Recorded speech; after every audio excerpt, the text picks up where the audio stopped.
দুনিয়াতে যত অদ্ভুত অদ্ভুত প্রশ্ন সব আপনি মুসা আলাইহিস সালামের মাথা থেকে পাবেন। বিভিন্ন বিষয়ে আল্লাহরে প্রশ্ন করতেন। সাইয়েদনা মুসা আলাইহিস সালাম আল্লাহরে বললেন, আল্লাহ আপনি আমার এমন একটা জিকির শিখাইয়া দেন যে জিকিরটার শব্দ আপনি আর আমি ছাড়া কেউ জানবে না।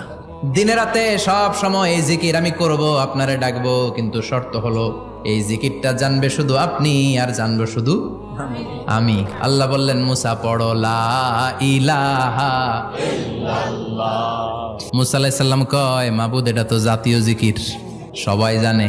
আমি তো চাইছি এক্সেলেন্ট একটা জিকির, কারো কাছে নাই, শুধু আমি জানবো আর আমি পড়বো। আল্লাহ বললেন, মুসা এই লা ইলাহাকে যদি এক পাল্লায় রেখে দাও, তাম বিশ্ব, 7 আকাশ 7 জমিনটারে তুলে যদি তুমি আরেক পাল্লায় রেখে দাও, লা রাজাহাত কাফাতু লা ইলাহা ইল্লাল্লাহ, মুহূর্তের মধ্যে লা ইলাহার পাল্লা ভারী হয়ে যাবে। ও মুসা, তুমি যতই এক্সক্লুসিভ জিকির চাও, লা ইলাহার চেয়ে দামি জিকির আমার কাছে নাই।